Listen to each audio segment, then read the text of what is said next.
अंतरिम जमानत पर बाहर आ गए हैं। अरविंद केजरीवाल सुबह 11 बजे हनुमान जी के दर्शन करेंगे। कल ही सुप्रीम कोर्ट ने अंतरिम जमानत दी थी। 1 जून तक तिहाड़ जेल से बाहर निकल चुके हैं। 11 बजे हनुमान जी के दर्शन करेंगे, फिर कनॉट प्लेस में हनुमान मंदिर में दर्शन करते हुए नजर आएंगे। दोपहर 1 बजे आप पार्टी के दफ्तर में प्रेस कॉन्फ्रेंस करेंगे। दिल्ली के मुख्यमंत्री अरविंद केजरीवाल शाम को दक्षिण दिल्ली में रोड शो होगा और मुख्यमंत्री भगवंत मान के साथ ये रोड शो करेंगे। भगवंत मान उनसे तिहाड़ जेल में भी मिलने गए थे। जब वो तिहाड़ जेल से निकले थे, मीडिया से रूबरू हुए थे, तो उनकी आंखें भी भीगी हुई थी। और इस बीच में 1 जून तक अंतरिम जमानत में है। 2 जून को फिर से जेल जाना होगा। लेकिन आज ताबड़तोड़ कार्यक्रम, भगवान के दर्शन के साथ ही रोड शो भी करते हुए नजर आएंगे। और शराब घोटाला केस में तिहाड़ जेल में बंद दिल्ली के CM Arvind Kejriwal supreme court से अंतरिम जमानत मिलने के बाद जेल से बाहर आए। केजरीवाल के समर्थकों ने ढोल नगाड़ों के साथ उनका स्वागत किया। सुप्रीम कोर्ट ने लोकसभा चुनाव में प्रचार के लिए केजरीवाल को 21 दिन यानी कि 1 जून तक सशर्त अंतरिम जमानत दी है। वहीं 2 जून को केजरीवाल को सरेंडर करना पड़ेगा। देखिए इसी पर रिपोर्ट।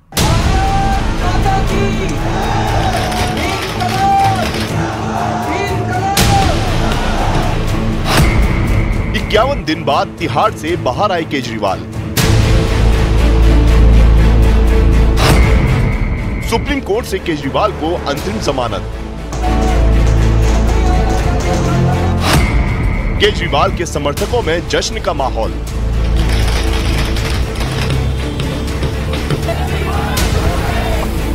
शराब घोटाले में जेल में बंद दिल्ली के सीएम अरविंद केजरीवाल को सुप्रीम कोर्ट से बड़ी राहत मिली। सुप्रीम कोर्ट से 21 दिन की अंतरिम जमानत मिलने के बाद केजरीवाल जब तिहाड़ जेल से बाहर आए तो उनके समर्थकों ने ढोल नगाड़े बजाकर स्वागत किया और आतिशबाजी की गई। अरविंद केजरीवाल ने जेल के बाहर आते ही अपनी पार्टी के कार्यकर्ताओं को संबोधित किया। आज आपके बीच में आके बहुत अच्छा लग रहा है। मैंने कहा था ना मैं जल्दी आऊंगा, मैंने कहा था ना जल्दी आऊंगा, आ गया। सबसे पहले मैं हनुमान जी के चरणों में वंदना करना चाहता हूं। हनुमान जी के आशीर्वाद से, हनुमान जी के आशीर्वाद से आज मैं आप सब लोगों के बीच में हूं। मैं आप सब लोगों का शुक्रिया अदा करना चाहता हूं। देश भर के करोड़ों करोड़ों लोगों ने अपनी दुआएं, अपना आशीर्वाद मुझे भेजा। सीएम केजरीवाल जब अपने आवास पहुंचे तब पार्टी के तमाम नेताओं ने फूल बरसाकर उनका स्वागत किया। वहीं उनकी पत्नी सुनीता केजरीवाल ने उनकी आरती उतारी और माला पहनाकर स्वागत किया। इसके बाद उन्होंने अपने माता पिता के पैर छुए और गले लगकर भावुक हो गए। हालांकि सुप्रीम कोर्ट ने केजरीवाल को लोकसभा चुनाव में प्रचार के लिए सशर्त 1 जून तक अंतरिम जमानत दी है। साथ ही सुप्रीम कोर्ट ने उन्हें 2 जून को हर हाल में सरेंडर करने का आदेश दिया है। केजरीवाल को जमानत देने के लिए सुप्रीम कोर्ट ने कई तरह की कड़ी शर्तें उनके सामने रखी। सुप्रीम कोर्ट के आदेश के मुताबिक जेल से बाहर आने के बाद वो ना तो सीएम ऑफिस जाएंगे, ना ही सचिवालय जाएंगे। सुप्रीम कोर्ट ने शर्त रखी कि अरविंद केजरीवाल शराब घोटाला केस से जुड़ी किसी भी सरकारी फाइल को नहीं देखेंगे। कोर्ट ने अपनी शर्तों में ये भी जोड़ा कि बाहर आने के बाद वो शराब घोटाला केस के किसी भी गवाह से संपर्क नहीं करेंगे और न ही शराब घोटाला मामले में अपनी भूमिका को लेकर किसी तरह का बयान देंगे। यानी जेल से निकलने के बाद केजरीवाल लोकसभा चुनाव के प्रचार में शामिल तो हो सकेंगे, लेकिन उन्हें कोर्ट की शर्तों का पालन करना होगा। वहीं केजरीवाल को जमानत मिलने के बाद बीजेपी और आम आदमी पार्टी के नेता आमने सामने आ गए। जहां केंद्रीय मंत्री अनुराग ठाकुर ने अरविंद केजरीवाल पर जोरदार हमला बोला, तो वहीं आपने बीजेपी पर तानाशाही का आरोप लगाया। ऐसा नहीं कि वो आरोप मुक्त हो गए, आरोप मुक्त नहीं हुए। मुकदमा चल रहा है, दोषी हैं और न्याय फैसला उस पर करेगा, न्यायालय फैसला करेगा। अभी तो उनको केवल चुनाव के चलते कुछ दिनों की मोहलत मिली है, बेल मिली है और ये अंतरिम बेल उनके लिए कोई ब्लैंकेट कवर नहीं है, कोई ईमानदारी का सर्टिफिकेट नहीं मिला है। सत्य परेशान हो सकता है, पराजित नहीं। आज माननीय सर्वोच्च न्यायालय का ऐतिहासिक फैसला आया। चुनाव के प्रचार के लिए अंतरिम जमानत की राहत अरविंद केजरीवाल को देना एक बहुत ही स्वागत योग्य फैसला है। हम सब लोग इसका स्वागत करते हैं और अब पूरे देश में एक सकारात्मक वातावरण बनेगा। जो अन्याय, अत्याचार और तानाशाही है देश के प्रधानमंत्री और भारतीय जनता पार्टी की, उसका अंत होगा। अब देश केजरीवाल का कमाल देखेगा। बीजेपी सांसद मनोज तिवारी ने भी केजरीवाल पर निशाना साधा, तो वहीं कांग्रेस नेता कन्हैया कुमार ने केजरीवाल की रिहाई का स्वागत किया। आज का निर्णय अरविंद केजरीवाल की दुर्दशा और उनके चेहरे पर घोटाले के दाग को स्पष्ट चित्रित करता है। उनको कुछ दिनों के लिए सशर्त छोड़ा गया है और शर्त यह है कि ना तो मुख्यमंत्री कार्यालय जा सकते हैं, ना तो सचिवालय जा सकते हैं, ना तो इस भ्रष्टाचार के केस में जुड़े अधिकारियों से वो बात कर सकते हैं। और ऐसे में स्पष्ट होता है कि माननीय न्यायालय ने अरविंद केजरीवाल जी के चेहरे पर एक कालिख लगा करके भेजा है उनको। अरविंद केजरीवाल को माननीय सुप्रीम कोर्ट ने जमानत दी है और ये उन लोगों को एक करारा जवाब है जो देश में तानाशाही फैलाना चाहते हैं। ये उनको करारा जवाब है कि देश में लोकतंत्र का शासन कायम रहेगा और उसी लोकतंत्र को बचाने के लिए, संविधान की रक्षा करने के लिए और 10 साल में जो एनडीए सरकार ने अन्याय फैला रखा है उसके खिलाफ इंडिया अलायंस न्याय के संघर्ष को आगे बढ़ाएगा। असम के सीएम हेमंत बिश्व शर्मा ने भी अंतरिम जमानत पर बाहर आए केजरीवाल पर हमला बोला। दूसरी तरफ कांग्रेस नेता दिग्विजय सिंह ने केजरीवाल को स्थायी जमानत देने की मांग कर डाली। वो तो क्या बेल मिला, बोले आप चोर हैं लेकिन आप 1 महीना का कैंपेन करो। वो बेल बोलता है क्या? कोई रेस्पेक्टफुल लोग वो बेल लेगा ही नहीं, बोलेगा आई पोलाइटली डिक्लाइन। और क्या बेल है कि आप जाओ 1 तारीख फिर वहाँ पास आ जाओ।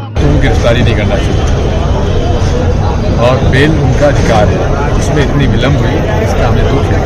कि चलिए वो भी टेम्परेरी बेल हुई है 1 जून को, बात तक क्यों नहीं हुई, परमानेंट बेल क्यों नहीं हुई, ये हमारा प्रश्न है। दिल्ली की 4 सीटों पर आम आदमी पार्टी जबकि उसकी सहयोगी कांग्रेस 3 सीटों पर चुनाव लड़ रही है और दोनों ही पार्टियों का सीधा मुकाबला बीजेपी से है।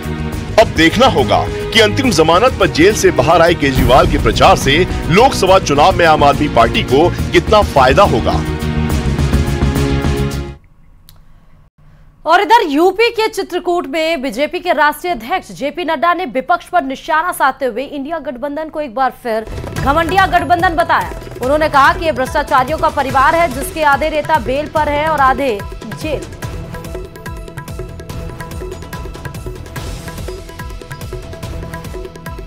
बताओ, सोनिया गांधी बेल पर है कि नहीं है? राहुल गांधी बेल पर है कि नहीं है? आज पी चिदम्बरम बेल पर है कि नहीं है? कार्तिक चिदम्बरम बेल पर है कि नहीं है? ये संजय सिंह बेल पर है कि नहीं है? ये सारे बेल पर है, सारे बेल पर। आप बताइए, आज ही आए हैं अरविंद केजरीवाल, नहीं तो वो भी जेल में थे कि नहीं थे? मनीष सिसोदिया जेल में है कि नहीं है?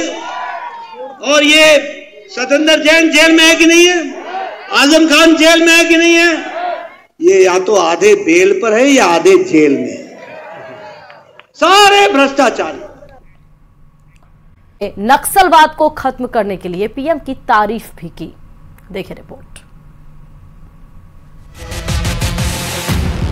झारखंड में 13 मई को पहले चरण की 4 सीटों पर मतदान होना है। इसको लेकर बीजेपी ने पूरी ताकत झोंक दी है। गृह मंत्री अमित शाह ने खूंटी में जनसभा की और इस दौरान उन्होंने इंडी गठबंधन पर जमकर निशाना साधा और इंडी अलायंस के नेता फारूक अब्दुल्ला के पीओके से जुड़े मुद्दे पर सवालिया निशान उठाने वाले बयान पर पलटवार करते हुए पीओके पर बीजेपी का स्टैंड साफ कर दिया। शाह ने कहा, पीओके के मुद्दे पर डराने वाले कान खोलकर सुन ले कि पीओके भारत का है, इसे कोई भी ताकत हमसे कोई छीन नहीं सकती। मणिशंकर अय्यर हमें धमकी दे रहे हैं, देश को धमकी दे रहे हैं, पाकिस्तान को सम्मान दीजिए, उनके पास एटॉमिक बॉम्ब है। कुछ दिन पहले फारूक अब्दुल्ला इंडी अलायंस के नेता कहते हैं कि पाक ऑक्यूपाई कश्मीर की बात मत करिए। पाकिस्तान के पास एटॉमिक बॉम्ब है। मैं कांग्रेस पार्टी और इंडिया अलायंस वालों को कहना चाहता हूं, पाक ऑक्यूपाई कश्मीर भारत का है, इसको कोई नहीं छीन सकता, भारत से कोई नहीं छीन सकता। ये भी याद रखे वो भी चूड़ियां पहने हुए नहीं है, ये याद रखिएगा। उनके पास भी एटम बम है, ये याद रखिएगा। और अफसोस किया है कि वो एटम बम हमारे ऊपर ही गिरेगा। अमित शाह ने घुसपैठ को झारखंड की महिलाओं के लिए बड़ा खतरा बताया। उन्होंने कहा कि झारखंड को घुसपैठिए बर्बाद कर देना चाहते हैं, जिन्हें रोकने का काम सिर्फ और सिर्फ मोदी सरकार ही कर सकती है। उन्होंने घुसपैठ की वजह से झारखंड की आदिवासी युवतियों को प्रेम जाल में फंसाने और उनकी जमीन पर कब्जा करने की साजिश का जिक्र भी किया। पूरे झारखंड के अंदर आदिवासी भाइयों बहनों को मालूम पड़े या न पड़े, सबसे बड़ा खतरा है तो एक घुसपैठी। आज आदिवासी गांवों के अंदर अपनी बस्तियां बना रहे हैं, आदिवासी बेटियों से चुपके शादी करने का प्रयास करते हैं। भाइयों बहनों, इनको अगर कोई रोक सकता है तो भारतीय जनता पार्टी रोक सकती है और कोई नहीं रोक सकता। अमित शाह ने खूंटी की चुनावी जनसभा में पीएम मोदी की जमकर तारीफ की। उन्होंने कहा कि पीएम मोदी ने काफी हद तक नक्सलवाद का खात्मा कर विकास की बयार चलाई। साथ ही गृह मंत्री शाह ने नक्सलवाद की समस्या के लिए कांग्रेस को जिम्मेदार माना। कांग्रेस के जमाने में जल, जमीन और जंगल तीनों पर नक्सलवाद का छाया छाया हुआ। मोदी जी ने नक्सलवाद को समाप्त कर विकास की गंगा बहाने की शुरुआत करी है। भाइयों बहनों, मैं आज डंके की चोट पर यहां कह सकता हूं, नरेंद्र मोदी जी ने झारखंड और बिहार को नक्सलवाद से मुक्त करने का काम नरेंद्र मोदी जी ने किया है। नरेंद्र मोदी जी। अमित शाह ने खूंटी की जनता के बीच भ्रष्टाचार के मुद्दे पर कांग्रेस को जमकर लताड़ लगाई और खुले मंच से कांग्रेस को चेतावनी भी दे दी कि बीजेपी गरीबों के पैसे पर अब कांग्रेस की परछाई भी पड़ने नहीं देगी। साथ ही घोटालों की भेंट चढ़ चुकी गरीबों के हक के पैसों का हिसाब भी मोदी सरकार लेकर रहेगी। इन्होंने झारखंड की गरीब जनता का खाया है, वो हजम नहीं होने देंगे। पाई पाई वसूल कर, उल्टा लटका कर सीधा करने का काम नरेंद्र मोदी सरकार करेगी। ये गरीबों का पैसा है, इस पर कांग्रेस का पंजा हम नहीं पड़ने देंगे।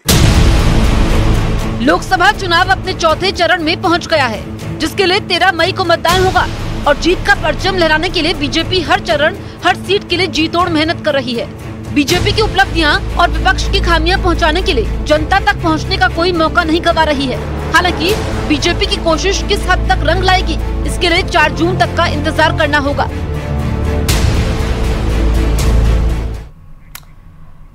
चलिए अब बात करते हैं वाराणसी की, क्योंकि वाराणसी लोकसभा सीट पर एक अजीब गरीब तस्वीर सामने आई है, जहां एक निर्दलीय प्रत्याशी नामांकन फॉर्म की फीस सिक्कों में लेकर पहुंचा। मध्य प्रदेश का रहने वाला वैद्यराम गुप्ता वाराणसी से निर्दलीय उम्मीदवार है, जो 25,000 के सिक्के लेकर नामांकन फीस भरने के लिए पहुंचे थे।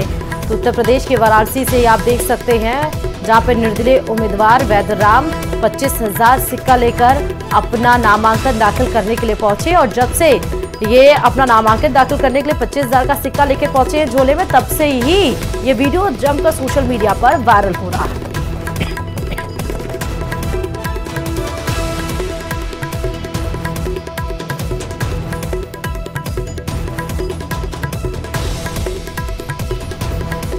और पाकिस्तान में तेज बारिश के बाद आई बाढ़ से हर तरफ हाहाकार मच गया है। बाढ़ से अब तक 50 लोगों की मौत हो चुकी है, जबकि कई लोग घायल बताए जा रहे हैं।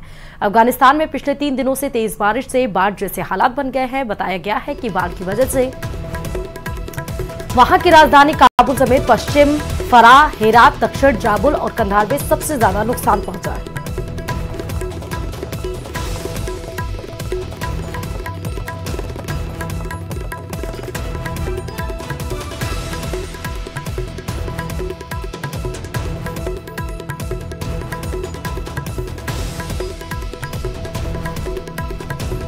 तो बाढ़ की वजह से वहां भारी तबाही हुई है। 600 से ज्यादा घर पूरी तरह से नष्ट हो गए हैं। पिछले 3 दिनों से मूसलाधार बारिश हो रही है। 600 से ज्यादा घर ध्वस्त हो गए हैं। बाढ़ से अब तक 50 लोगों की मौत हो गई है। अफगानिस्तान में बाढ़ से हाहाकार मचा हुआ है। तो ये 3 तस्वीरें हम आपको दिखा रहे हैं जहां अफगानिस्तान में बाढ़ का कहर देखने को मिला। जन सैलाब दूर दूर तक जहां देखेंगे आपको नजर आएगा। बाढ़ से 50 लोगों की मौत भी हो गई। इतना हाहाकार बारिश वहां पर हुई है। 600 से ज्यादा घर तबाह हो गए हैं। ये आपको हम मंजर दिखा रहे हैं बाढ़ की। अफगानिस्तान से सीधे तस्वीर है ये।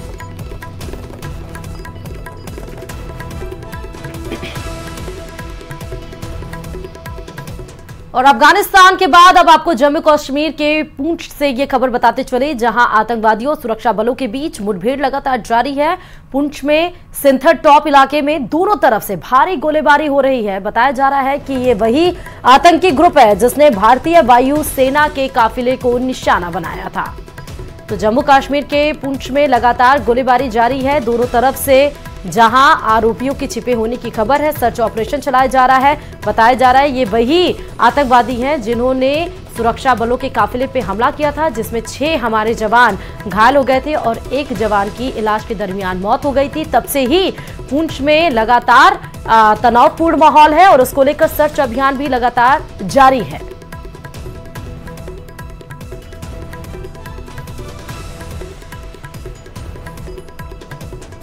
और अब बात छत्तीसगढ़ की। छत्तीसगढ़ के दंतेवाड़ा बीजापुर की सीमा पर एंटी नक्सल ऑपरेशन के तहत 12 नक्सलियों को मार गिराया गया है। 1200 जवानों ने नक्सलियों की बड़ी कंपनी को घेरकर कार्रवाई को अंजाम दिया। सुरक्षा बल के जवानों ने मौके से भारी मात्रा में हथियार, विस्फोटक और रोजमर्रा में इस्तेमाल होने वाले सामान भी बरामद किए हैं। इस दरमियान आईईडी धमाके में 2 जवान भी घायल हो गए। छत्तीसगढ़ के सीएम विष्णुदेव साय ने मुठभेड़ में शामिल जवानों और अधिकारियों को ऑपरेशन के लिए शुभकामनाएं दी हैं। और इस बीच बूंदी से बड़ी खबर है कि धाबाइयों का नया गांव में आकाश